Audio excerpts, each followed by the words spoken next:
peace be upon you all. Thank you all for joining us this evening for our special Islamic Studies talk tonight on the future of Islamic thought with Dr.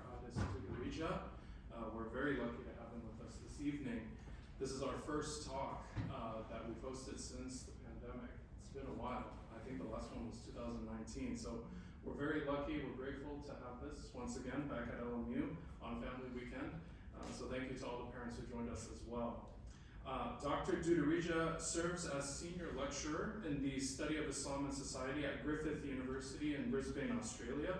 He teaches courses and conducts research on Islam and gender, the Islamic intellectual tradition, and Islam and Muslims in the West. He is an expert on contemporary Islam, especially in relation to the theory of progressive Islam, scriptural hermeneutics of Islamic feminism, Salafism, and interfaith theory in Islam.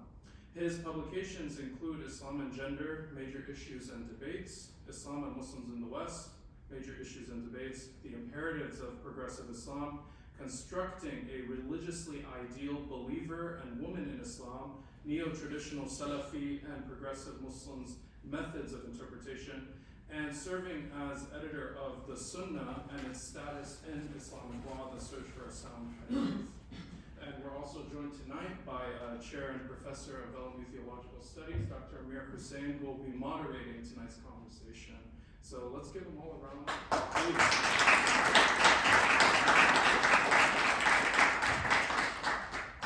Good evening. Assalamu alaikum, Shabbat Shalom.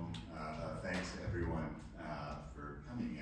Kinan Tawil is our Director of the Office of Muslim Student Life, so thanks to Kinan for doing this. What we thought we would do, given that it's 7:30 on a Friday, rather than have Adis talk at you for 40 minutes, have a conversation about his work. And I'm delighted he brought us his new book, Peace Education, Religion, Perspectives, Pedagogy, and Policies, where he's got a chapter in that. So our plan is, we'll talk for about 40 minutes or so, have some conversation, and then leave some time for Q&A with you, and then we'll have a little reception where you have a chance to talk a little more with each other and with Adis. It's a delight to meet him. We've known each other, we were talking about this today, we've known each other for probably 15 years, but it's that electronic world of the internet, because of course I'm here in Los Angeles, he's in Australia, and so it's a little bit of a commute. This is actually my first time meeting him, so it's great to actually see you in person. And maybe we can start just, Kinan gave us a little pre-series biography. Can you tell us a little bit about you, your work, sort of how you came to do what you do? Sure. Good evening, everyone. Assalamu alaikum. Thank you so much for being here. I'm delighted, honestly, to meet a number of friends that I have known online and finally had the opportunity to meet in person. So it's a dream come true in many ways. So I appreciate your time and effort to be here. You might have realized I don't speak like a real Aussie because I have Bosnian heritage. I came to Australia when I was 19 years of age. Lived in a number of different places, have quite a cosmopolitan kind of lived experience, and I've tried to translate that into my theory as well of my my heritage. In my undergraduate days, I'm not sure how far back into history do I need to go, but I was very active in MSA, in the Muslim Student Association at my university, and I got to meet lots of different Muslims coming from various parts of the Muslim world. Australia has a super diverse Muslim population, very much like the United States, I'd say perhaps even more diverse. So one of the questions that I kind of started asking myself is, why is it that this person, his or her understanding of Islam is quite different from mine? Where do these differences in understanding, conceptualizing, interpreting Islam come from? And that kind of question led me eventually to write my PhD on. I was comparing two contemporary Islamic movements, one that I term progressive Islam borrowed that term from an already existing academic work. So and I compared their interpretational methodology, the way they looked at the canonical texts and the tradition, with those the so-called Salafis, or let's call them fundamentalist kind of puritanical approaches. So I was really interested to see how can we conceptualize and understand these differences, what specific principles, I guess, or interpretational methodology kind of underlines these differences or brings them about. And ever since then, I've been kind of continuing to do this kind of work. Yeah, so this question of I'm really interested in talking about this question of different interpretations, where do they come from, how can we think about, and many of these questions that I've explored in relation to the Islamic tradition could actually be applied to other religious traditions. So yeah, I've also had a great interest in gender-related issues, and so I've tried to apply these kinds of questions in relation to different constructions of what does it mean to be a religiously ideal Muslim woman and man by default. I'm always also been very interested in this question of what do we mean by the legacy of Prophet of Islam Muhammad. Like when we look at Islamic intellectual history, one of the biggest questions, one of the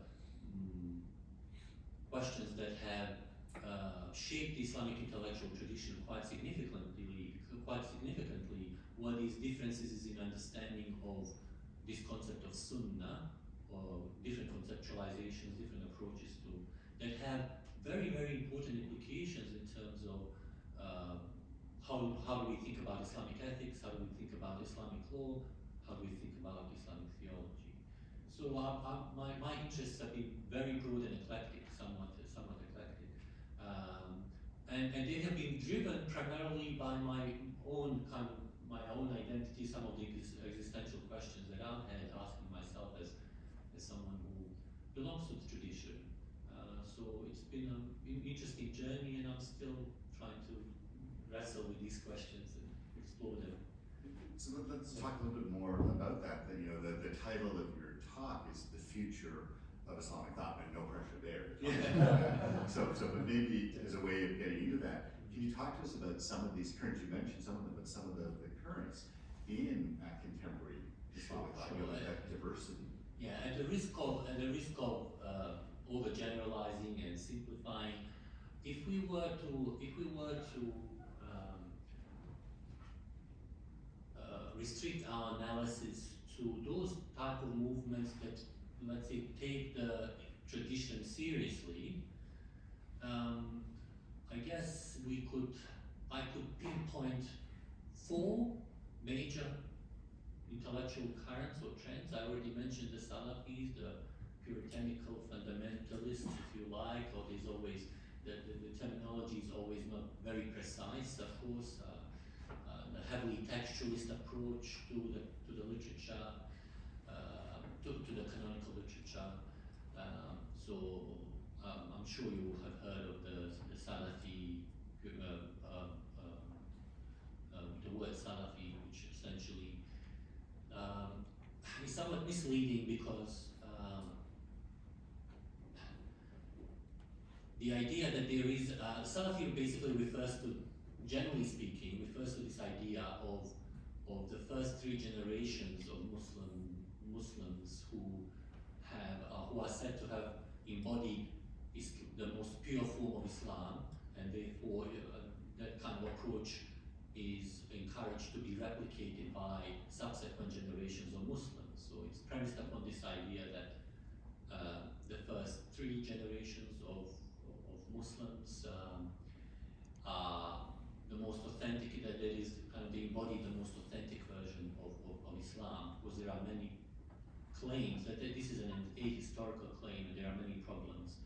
And it's often it's a question of kind of monopolizing the discourse and using certain concepts that have shaped the Islamic intellectual tradition and kind of appropriating them in order to kind of authenticate and to project the sense of authenticity and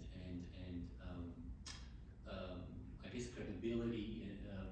So there's that one group that has I think it has peaked already in the 1990s, but it's still quite prevalent in certain pockets. We find these Salafi communities throughout the world, including among Muslims in the West. So yeah, I would characterize the approach to the tradition as kind of reactionary, ahistorical, and based on a heavily textualist approach to scripture. Yeah, and it's even iconoclastic in the sense that it rejects most of the mainstream established kind of tradition, and it tries to I guess cancel it out and uses this idea of going back to pure Quran and Sunnah teachings and kind of bypass what they consider to be an aberration and perhaps even deviation from the true Quran and Sunnah teachings. Another school of thought is what I would call the mainstream traditionalists, who come in a variety of flavors, but they have shaped the Islamic intellectual tradition more significantly. So this form of Islam is associated with major Islamic institutions in the Muslim majority cultural context, like Al-Azhar or in Qum in the context of Shia Islam, and in Pakistan, in India. So this is much like this approach to the Islamic tradition is also premised upon this idea that the authenticity is to be found in the past. It's that the apex and the pinnacle of Islamic intellectual thought and piety is to be inevitably kind of is located in the past, and basically the task of the believer is more or less to go back to these paradigms of Islamic piety who lived 1,000 years ago. I guess the Islamic equivalent of the church fathers that we perhaps find in some forms of Catholic tradition. And their approach to canonical text is more contextualist. It is not fully contextualist, but they do have quite a sophisticated Islamic legal theory underpins rather sophisticated body of knowledge that they call upon or engage with. And as I said, they are the main institutionalized form of Islam that you still find today.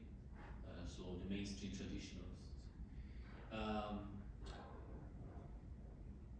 Then another important current I would call the moderate reformists, who are a curious blend of the mainstream traditionalists that I just talked about and more politically conscious forms of Islam that have emerged in early 20th century.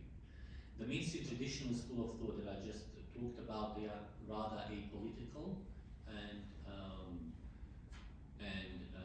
do not really have a conscious political agenda, and they're very much pro-status quo. Whereas the reformist moderates, one of the catchphrases or catchwords that they kind of have latched onto is this idea of wasatiyya or moderation. But they very much, although they are reformist minded, they primarily operate in the realm of politics, and so they do not depart radically from established paradigms pertaining to Islamic legal theory and theology and ethics. So they still operate within the traditionalist paradigm. However, they kind of the change that they seek is primarily in the realm of politics and so-called Islamization of Muslim societies. And the final group that I would perhaps that perhaps needs to be, well, that certainly needs to be mentioned from my biased perspective are the progressives, who essentially do radically depart, although there are certain commonalities that the progressives share with both the traditionalists as well as the reformists. They are much more contextualist in their approach. They are, they have a much more cosmopolitan, humanistic worldview. They do not believe in that authenticity necessarily resides in the past. They believe that change is possible and desirable. That that our ethical moral compasses need to evolve as shifts in human consciousness happen. So they are much more present and future oriented, if you like. The approach to the Quran and the Sunnah is much more contextualist, rationalist. The Islamic ethics is also very much informed by contemporary discussions and ethical sensibilities, and they don't consider it a problem for Muslims to engage with new sources of knowledge. The advancements in humanity as a result of developments in, let's say, modern sources of knowledge in humanity, social sciences. So they drew upon, contemporary biblical hermeneutics in the understanding of the Quran and the Islamic tradition. They drew upon modern sociological, critical theory, feminist theory. They're kind of open, very much open in terms of their epistemology, and their methodology is not restricted. It draws upon the classical Islamic sciences, but is not restricted by it. So it's a much more open and fluid, dynamic kind of approach. And when we get to the Q&A, Rabbi Sachs Eisman is here with us, who's our director for Jewish Student Life, and maybe when you're talking about this, made me think about Haskalah, the Jewish tradition, and exactly those kinds of, how do you deal with the past, the authority of the past, the present, what do you do when you're in a different context, that, Islam begins in the Arab world, in Mecca and Medina, and yet only 20% of Muslims are Arab, and, it spreads out, and what does it do, and how does it shift? But just to keep us on the conversation, you talked about progressive Islam, post 2001. You heard as an academic who was teaching here. I wasn't at LMU in 2001. I was teaching at Cal State Northridge. In that sense, where are the voices of modern Muslims? Where are the voices of progressive Muslims? And so we came out with the volume Progressive Islam, edited by Omid Safi.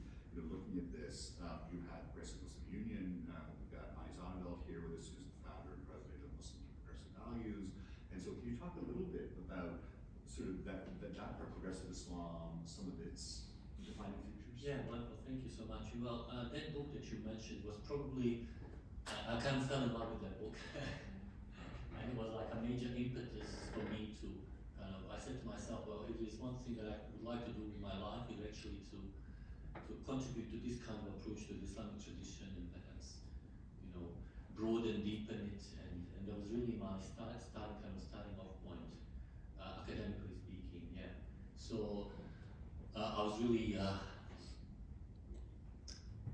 was a real kind of major trigger, major impetus for what was to happen later on in terms of my academic career.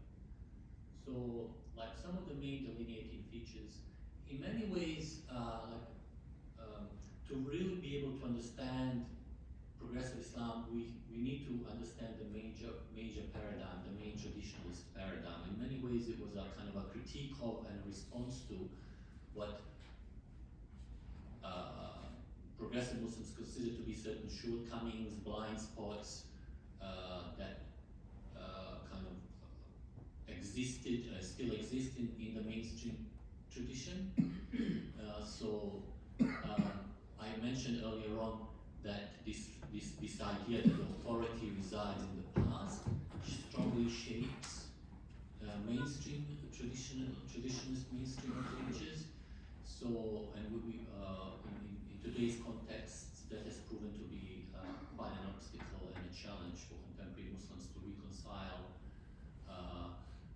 their views pertaining to gender issues, for example, or freedom of religion. So, one of the major delineating features of progressive Muslim thought, in the way I have tried to theorize and characterize, is this idea of creative, innovative, dynamic thought.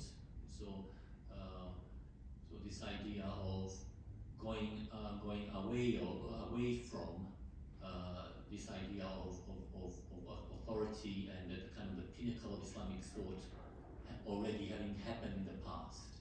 And so our task is purely to just imitate and defer back to that established authority. So the need to at times even radically depart from the established precedent, because we recognize that there are certain real limits to Islamic legal theory, in particular Islamic ethics, and so this moving away from this idea that we inevitably have to always defer to the past authorities because their context is so radically different to our context. Another important, very, very important aspect of progressive Muslim thought, especially in terms of its ontology or theology, is that it rejects the classical theistic concept of God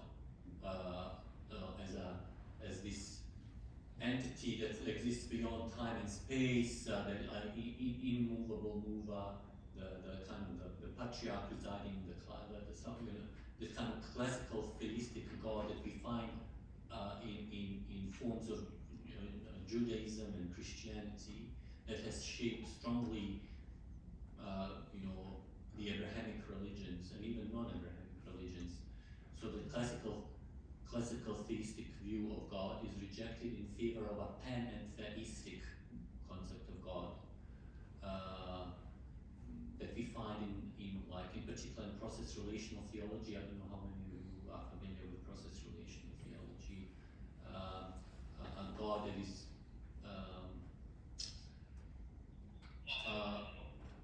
where the emphasis is on the concept of becoming rather than just being, and that the idea that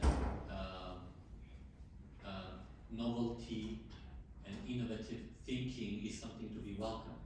That it even applies to God. That even God or the divine, I prefer the word divine. I know this sounds a little bit radical, but we find, for example, these kinds of ideas we find in certain aspects of Sufi thought, or even Arabi, for example, Muhammad Iqbal in a more modern context. So it's a very different approach to and conceptualization of the divine. Islamic liberation theology. So one of the books that I wrote on Islam, progressive Islam, is called Imperatives of Progressive Islam, and one of the chapters I dedicated is to Islamic liberation theology. You might recall that I mentioned earlier on that one of the delineating features of progressive Islam is not just the desirability of engaging with traditions, concepts, ideas that have not been necessarily part of its own historical trajectory. So liberation theology in the context of Catholic liberation theology in South America, for example, has been an inspiration for a number of Muslim scholars that I consider to be progressive and has shaped what I would call an Islamic liberation theology. So this idea of the ideas that we find in Catholic theology, often with the emphasis on orthopraxis and the concern for the poor and the marginalized, shapes also significantly the concept of God we find in Islamic, progressive Muslim approach to the Islamic tradition. And the idea that theology is not just something that theologians do in the theology departments. It's a much more grassroots-driven, lived experience-based enterprise or discourse. That it is the living conditions of real human beings who are suffering, who are marginalized, that are prompting questions to us and thinking theologically, and that shapes progressive Islam also very, very important. It's a very important aspect of progressive thought.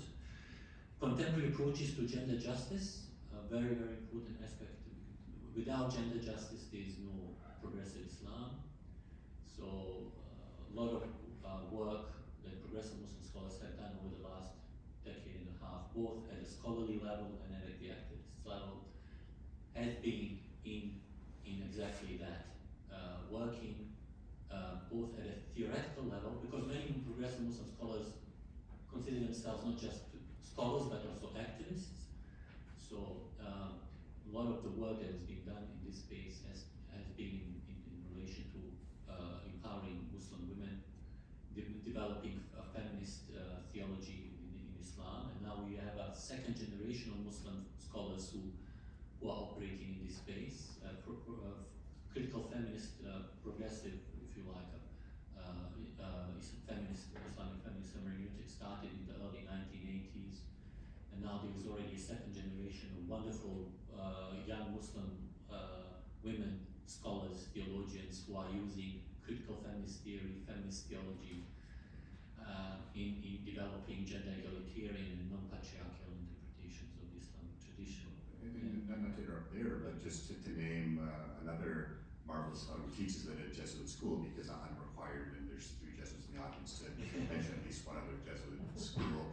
Aisha Ayatollah, who's at the University of San Francisco, marvelous, and in her book, Feminist Edges of the Quran, basically takes Amina Wadud's Quran and Woman, and says, isn't it interesting that there's now 25 years of serious scholarly reflection on this book, and so exactly that second, third generation of folks, and it's fascinating to see it without being able to the audience. Yeah. Like, you look at Father Galvin or Father Roche or Father Caro, and then Kim Harris, who's my colleague in the theology department, who works on Black liberation and studied with James Cone, who literally wrote the book on Black theology, and then you connect that with American Islam, where at least a quarter of American Muslims are African Americans, and so those kinds of things, and I'm conscious of that because we're still in Black History Month, and those conversations are really fascinating when we have a few minutes. And then we also have folks from the Muslim Public Affairs Council, one of the really key political organizations here. And so maybe if you want to say a little bit more about how those ideas of the Quran, for Muslims, the Quran is God's word. This is scripture, this is the text. You have to make sense of it. You have to account for how we do it. We have just as diverse interpretations as anyone does of their religious text. The religious text tells you something, it tells you the exact opposite of that same thing. How do you make sense of it as a coherent whole? So Within the context of progressive Islam, you talk about the Quran and the Sunnah, and so we have, again, without making those kinds of parallels to the Catholic tradition, that you've got the scripture and then you've got the church as sort of teaching authority. For us as Muslims, particularly as Sunni Muslims, that word comes from the Sunnah, the traditions. Here's the text, the Quran. Here's how the tradition is lived out. And you have what we talked about, the Salafis at the beginning, who say, oh no, it's the first generations, they lived with the Prophet, they have a different understanding or better understanding. So you talk a little bit about how the Quran and the Hadith, the Quran and the Sunnah are used in progressive Islam. Thank you for that question. There are actually another set of delineating features in relation to progressive Islam that probably will not have time to discuss right now, but perhaps in the Q&A question.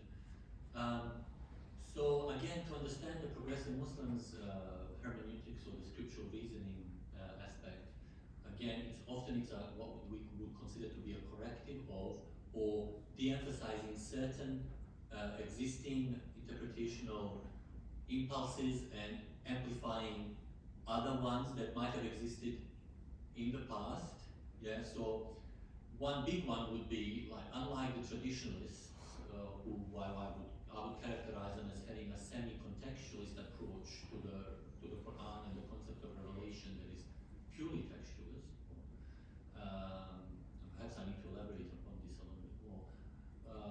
Progressives are much more willing to contextualize the Quran comprehensively, to understand, to kind of emphasize the fact that really to make sense of the Quranic message and to really make it universal or universalist in its appeal, it is essential to contextualize the Quran, to understand the religious, cultural, historical context in which it emerged. Yeah. So we take contextualization very, very seriously. Also, there are progressive Muslim scholars who have emphasized the contextual and contingent nature of the prophetic divine experience, suggesting that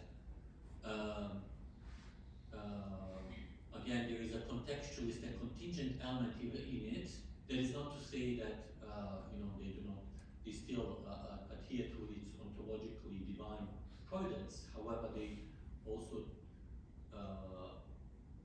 assert at the same time that there were certain contingencies and limitations in terms of the religious experience that the Prophet of Islam had, and that they do reflect themselves in the nature of the Quran, and it is essential for us to take this into consideration, especially if we are going to use the Quran as a source of Islamic norms, laws, and ethics. So it is essential that we fully and comprehensively contextualize, and that in progressive Islam, the concept of revelation is much broader.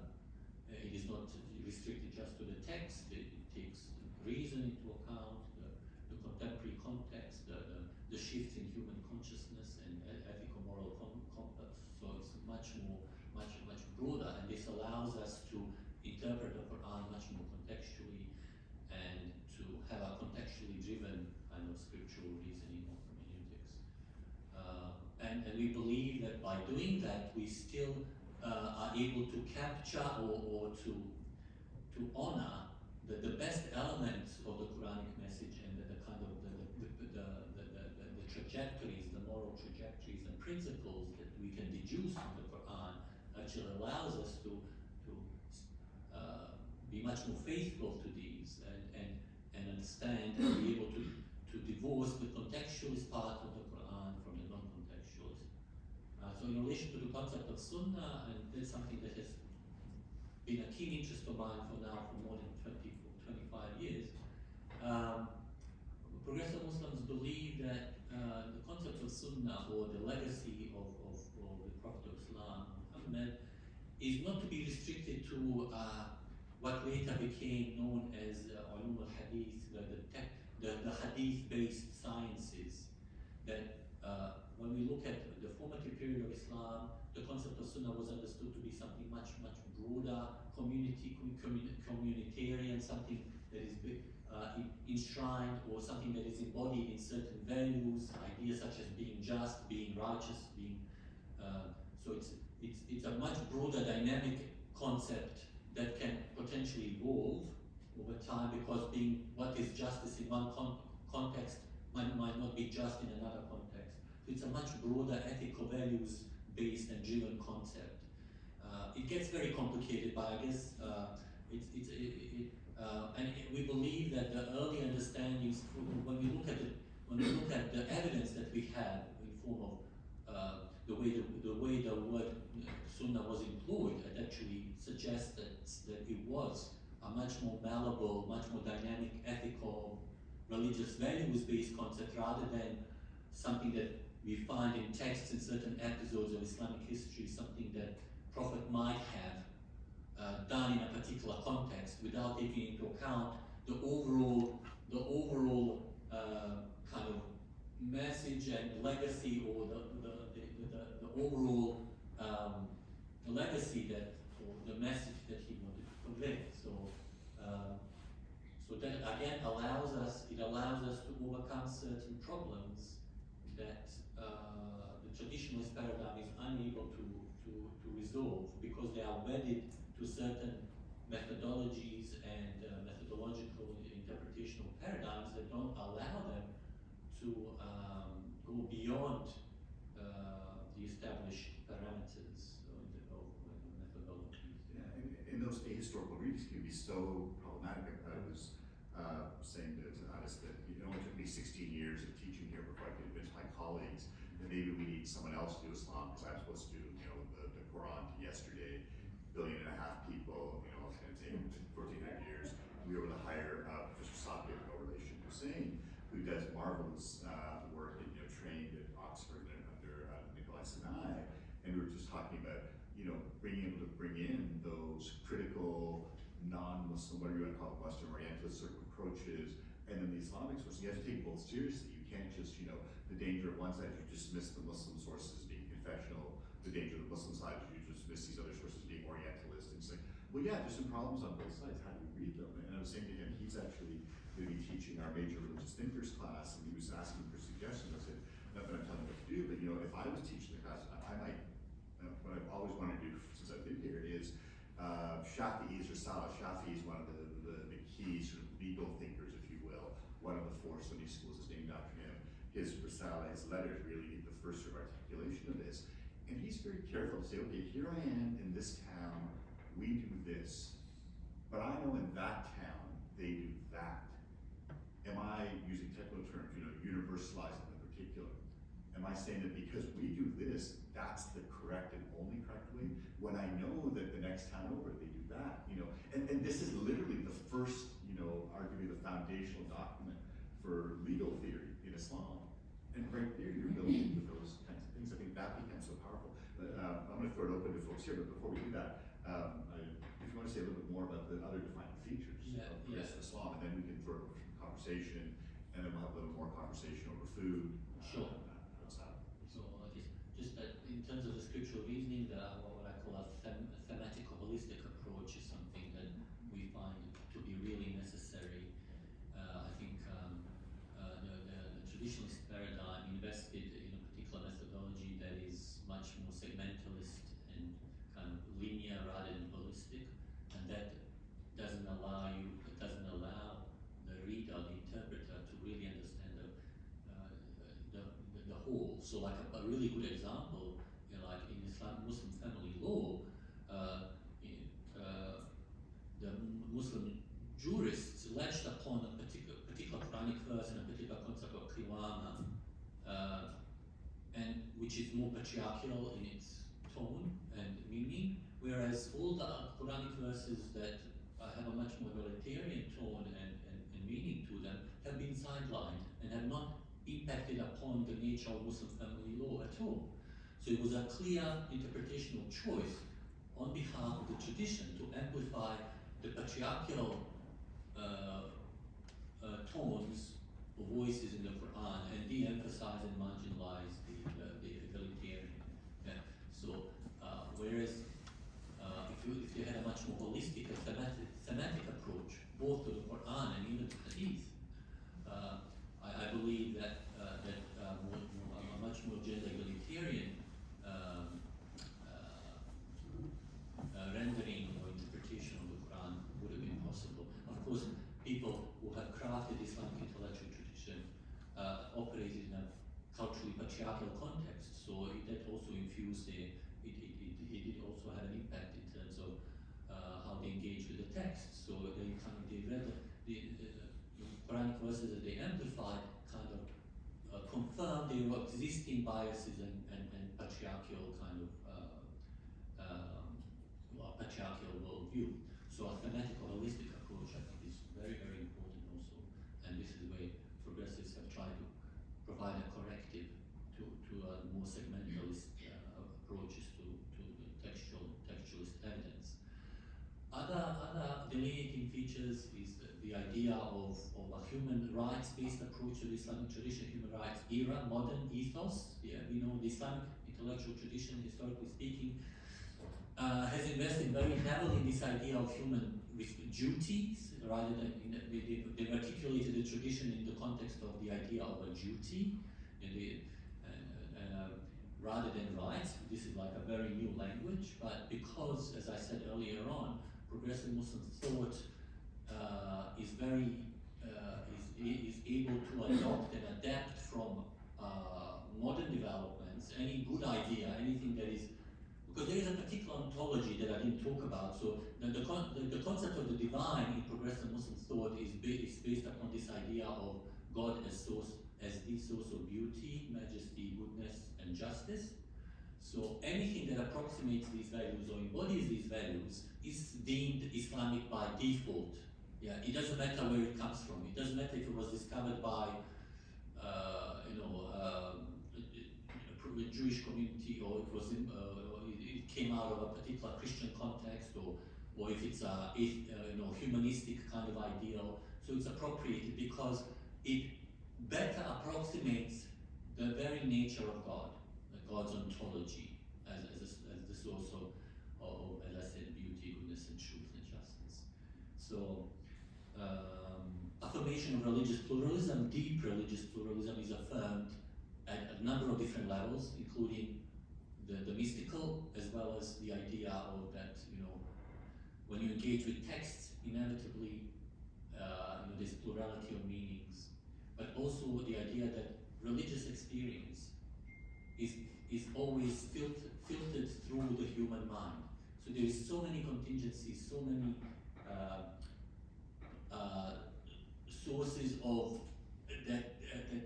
pluralism at so many different levels that we accept the fact that religious pluralism is irreducible and inevitable and desirable as well. And in the realm of politics, we believe that Islam can be compatible with parliamentary democracy, constitutional democracy, I should say. One way in which this is justified, we resort to something called maqasid al-sharia, but the idea of the higher objectives of Islamic legal theory. But this is a contextualist approach to maqasid al-sharia. You will see that all the other strands of Islamic thought also use the concept of maqasid, or the higher objectives, but it's subsumed under a particular, as I said, non-contextualist methodological framework, so they are not able to, the kinds of values and the ideas that they derive from this still operate within a pre-modern paradigm, so they're not really able to progress further. Well, they're not able to go beyond the established paradigm, whereas the concepts such as a constitutional democracy, there's a lot of affinity, or the kind of the values that underpin constitutionalism, the idea of minority rights, and democracy, the idea of consultative and representative decision making, it can be easily reconciled actually if we develop these kinds of approaches to the Islamic tradition. So so these are kind of the major delineating features. And as I said, they make more sense if we are familiar with the predominant paradigm, and often they are a corrective to that paradigm. And as I said, this is not something new. It's a question of continuity. This continuity emphasizes certain ideas that existed, because the mainstream traditional Islamic paradigm took more than 400 years to develop. So it's neither inevitable nor the only way of understanding Islam. So Islamic tradition has always been plural. It has always been diverse. Certain political events have contributed to it being shaped in particular ways, but they are not intellectually kind of superior, or they're not kind of, there's nothing inevitable about them, and it is certainly possible to argue within the tradition for alternative understandings, including the one that I've presented today. I think that, let me use that just a way of throwing it open. There's lots of folks here. We've talked about a number of things that could connect us with Islam, or with the Coptic tradition, Jewish traditions, the history, kinds of things there. So, questions for this conversation here?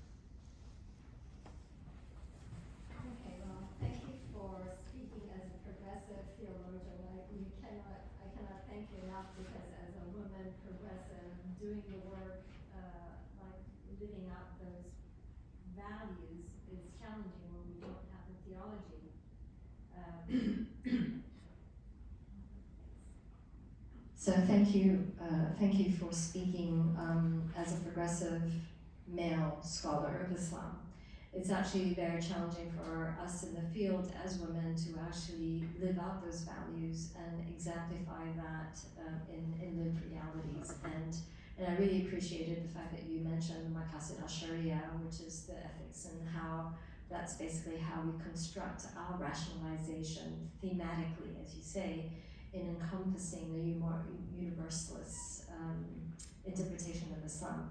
But there are three things. I think that's the subject of the matter. The future of Islamic thought is actually so important because there really isn't that much thought in the community. The critical thinking aspect is thrown out of the window. But yet in the Quran, it is repeatedly demands us to think critically. And so we've come so far away from that. And so how can we get back to the critical thinking aspect of the teachings of the Quran, number one. Number two, the impact it has had in the field. For example, in December, an art teacher at a university in Minnesota was fired for sharing a rich Islamic art. But as a result of the complaints of a minority of Muslim students, accused her of being Islamophobic, she was fired. And so there's a real debate here in the United States as far as academic freedoms. And us as progressive Muslims and as a human rights organization, that's something that we really butt our heads up against, is that the contending and challenging the mainstream moderate Muslims that you describe in bringing them along to that critical thinking path, because we really cannot be enlightened until we are critical thinkers.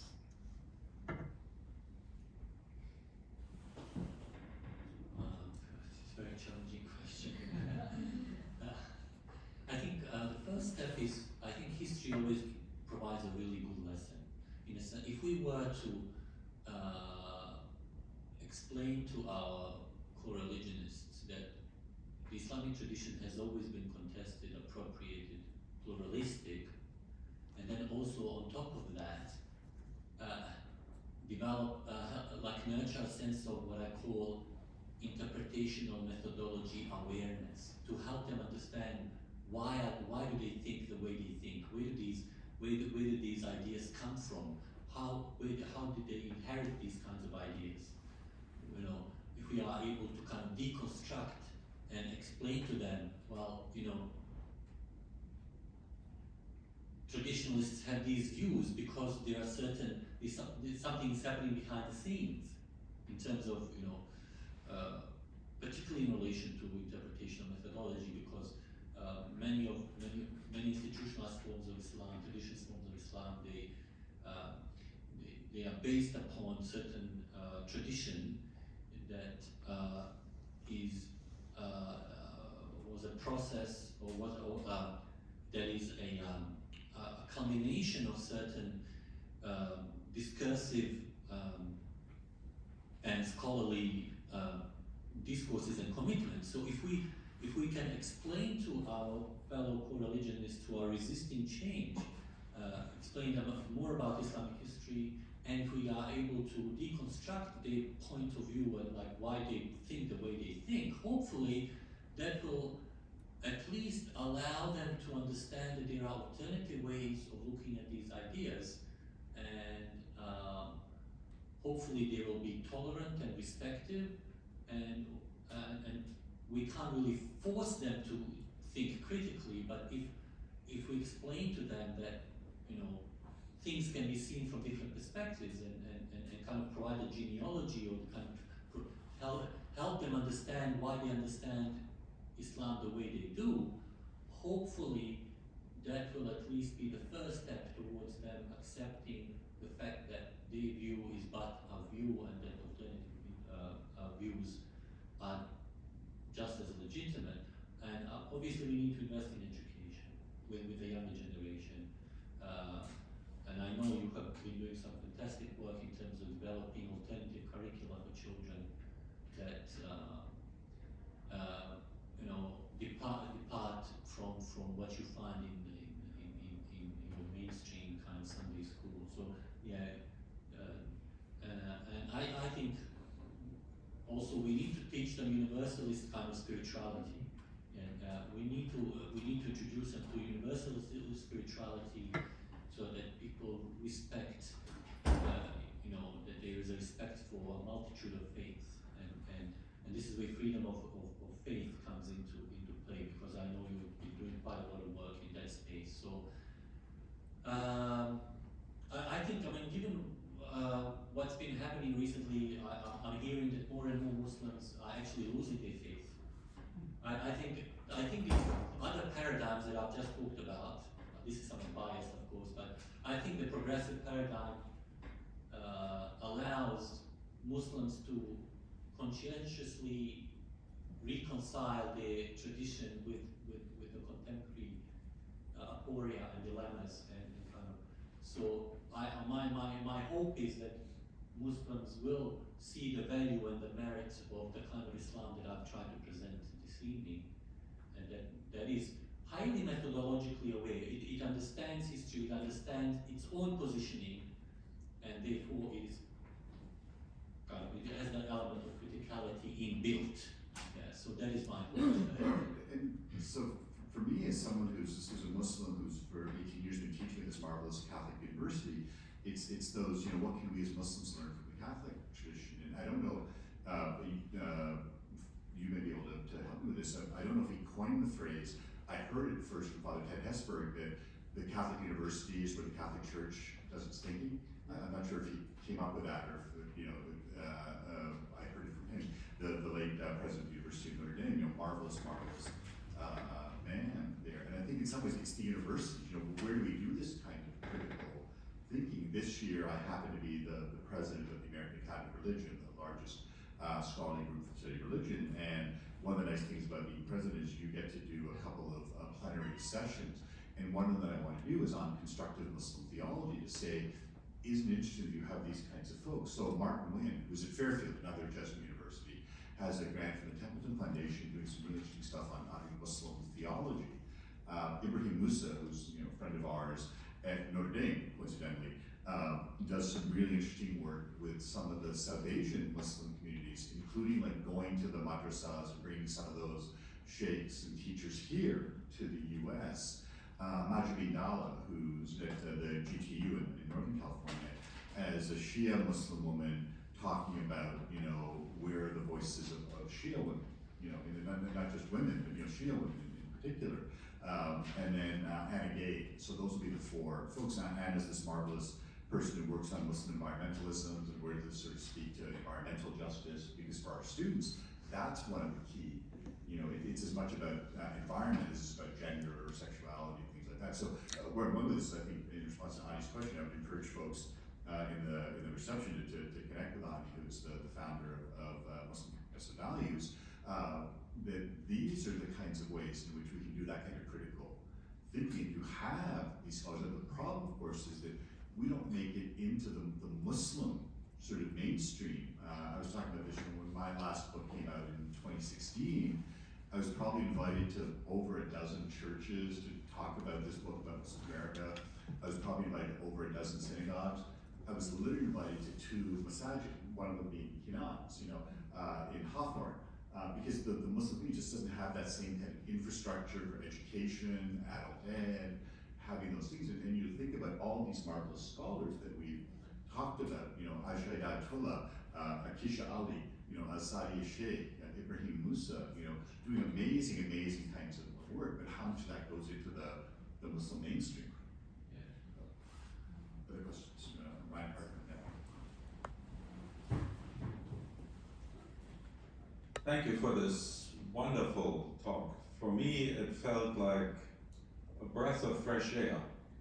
And I say this from an existential perspective, because what you're talking about is how to appropriate the tradition with the contemporary context in which you and which I live. I'm a Christian, and I would say as a Christian, Jesus was not about turning us into Christians, but to promote human flourishing. And I hear a very similar voice in your construction of progressive Islam.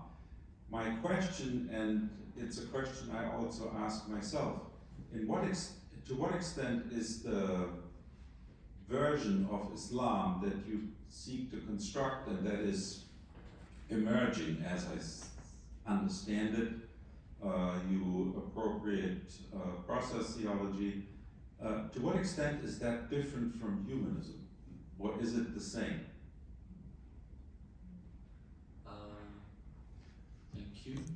So, I guess you would need to define to me.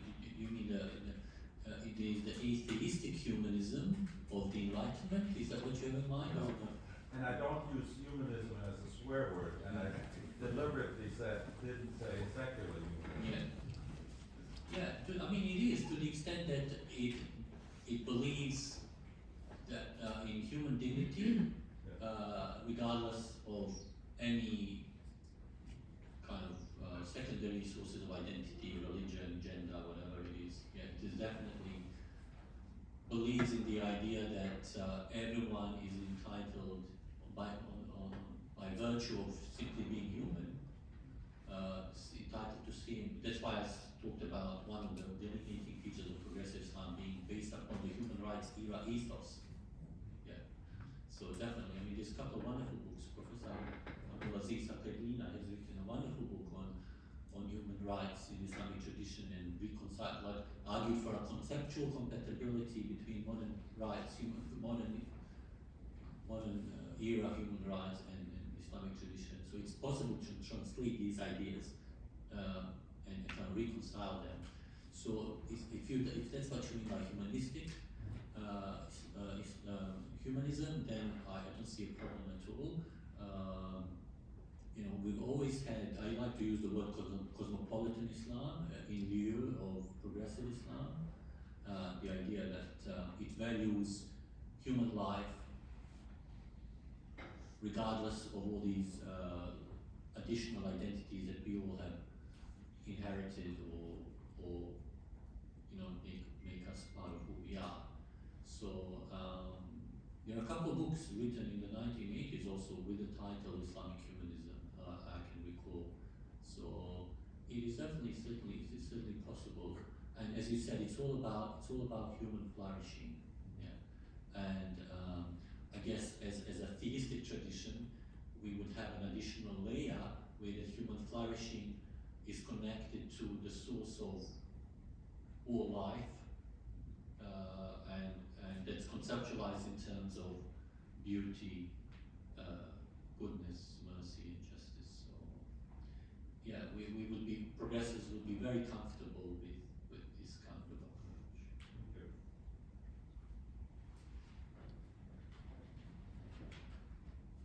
Thank you so much, Addis.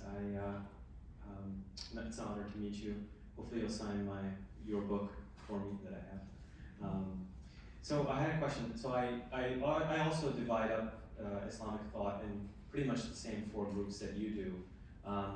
Although to back up on this question that I'm going to ask you, I would say that I went to Pakistan for 5 years, and I went as a Salafi, so like a fundamentalist, and I came out a modernist. And I was reading Sir Sayyid Ahmed Khan all the way to Fazl Rahman. And so when I started graduate school in America, I was suddenly flabbergasted that, modernism is completely out of date, and now everybody's postmodernist. And You're late to the party. Yeah, I was late to the party. I thought I was coming back with this like cutting edge stuff, and people are like, no, So I noticed in the 4 groups you left us modernists out. And so I wanted to know how you see it, because do you see modernism as just gone and done, or do you include it within progressive Islam? I usually consider like modernism and then kind of splits into progressive Islam and maybe what Fazl Rahman called classical modernism, but I just want to know what you thought about that. Again, number one, great question. The short answer would be, in my book I do wrestle with that question, and I've employed the ideas of political theorist of a Turkish heritage, Jewish political theorist of a Turkish heritage. Her name is Sheila Ben and she makes a differentiation between a weak version of postmodernism and a strong version. So I have located progressive Islam in relation to what she calls a weak version of postmodernism, which takes seriously this idea that reason is kind of embodied and it's not kind of universal. But nonetheless, the epistemological consequences are not as grave. So basically, the divide between radical postmodernists and modernists pertains to the idea of like, is reason universal and it's also universal moral values. So postmodern, in my view, the strong postmodernists, Derrida, they believe that reason is just too weak to be able to be used as a source of universal values, and therefore they go into moral relativism and all of that. But there is as I said, Sheila Ben Habib's version, while it in theory kind of accepts these contingencies, it's still for the purposes of our everyday life or our everyday ethics. Reason provides a strong enough anchor. Fazlur Rahman would definitely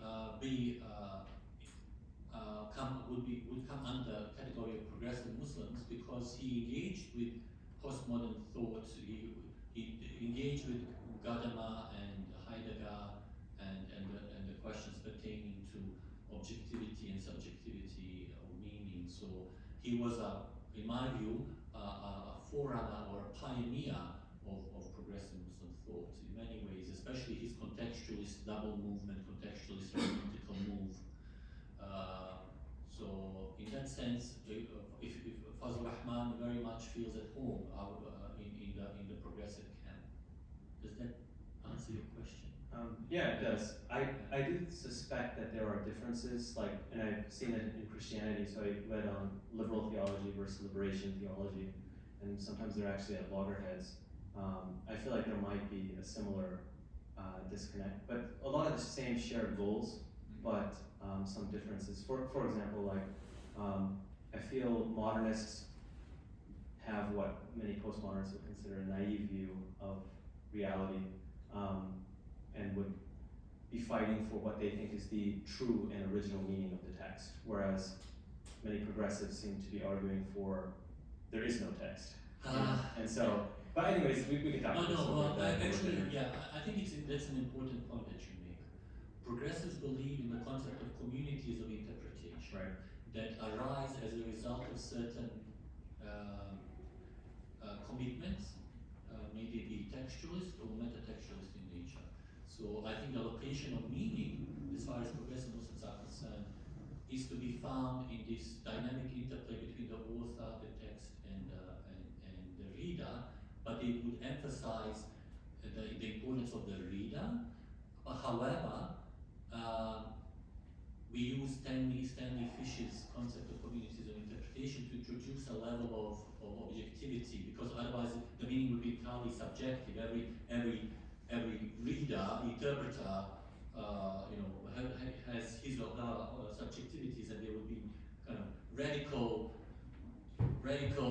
spectrum of different interpretations. But if you share certain commitments in terms of your methodology of interpretation, that's going to bring a level of objectivity or narrow down your interpretational possibilities, and it gives rise. And you think about the concept of taqlid in Islamic history. This is exactly what it is. There are communities of interpretation that coalesced or that gathered around certain principles, methodological principles, that actually give rise to these very communities, or scholarly communities. So the concept of taqlid, I find an apt kind of, again, there's a lot of kind of similarities between that concept and the concept of communities of interpretation. It's a kind of different language, but the processes that are operating behind are basically very similar. So I wouldn't say that progressives are entirely kind of dismiss the text entirely. I think that would be somewhat. There's also the ijma, the concept of ijma, right? Yeah, yeah. Community, collective community, Yeah. coming along around a certain set of values, right? So there's that gives birth to community consciousness, societal consciousness, but particularly in the Western context. One more question, and I want to turn it over to our reception, because I know there's folks that want to ask questions and sometimes want to do it in a more sort of informal thing, and also for the please. Hi, thank you for the topic today. I'm a Muslim and I was born Muslim in Lebanon, so I studied the Quran, Islamic studies all through elementary school in Arabic. And in college I studied the Bible, the Torah, and everything. I think one of the main problems in people so different and the conflicts we have is that people mix religion and social values and political values and cultural values and customs, and they all mix them together, and some of them think that's religion. And religion, in my opinion, as I studied it in the Quran and as I understand it, it's not different. The God of Jews and Christians and Muslims is the same God, so it couldn't be different messages. God gave the same message according to the Quran, gave the same message to Abraham, to Moses, to Jesus, to Muhammad. It's the same message. It's cultures, societies, politics, customs that created these differences. It's one short. If we want to unify or if we want to bring people together, I would suggest you spread this message that it's not a different religion. It's the continuation of the same message. I'll end with one story. That one guy came to the Prophet Muhammad and asked him, who is better in the eyes of God? Is it the honest atheist or the dishonest faithful Muslim? And the Prophet Muhammad said, the honest atheist is much better. That tells me everything. Go back to the 10 Commandments, that's the core of the message. Now all the other things become details. Now if we can differentiate religion from society and social values and politics and customs and everything else, I think we can get back to the true meaning of what religion is. Thank you. Yeah, and at one level I would like to agree with you. Again, it depends upon our definition of what religion is. But I think that religion inevitably always expresses itself in a cultural context. And therefore, there is no such thing as a culture-free religion unless it's just about systematic belief and kind of the theological aspect, where it's just a contemplation about the nature of God. So, if that's what you mean by religion, then definitely religion transcends culture. But any manifestation of religion in communities is always an expression of a particular culture. Well, that's where the problem is, because the teachings and interpretations are all over the map. And I think they are so far from the real message that all these prophets gave us. And I think we are very far from it. Thank you for that. I wanted to say a couple of three things. Well, one is to thank all of you for being here. We're not finished. We can move over and have some food that Kenan has laid out for us. Second, to thank Kenan for putting this together through the Office of Muslim Student Life. And then third, to thank Addis for journeying all the way from Australia to come and be with us. So thank you all. Let's continue this outside over some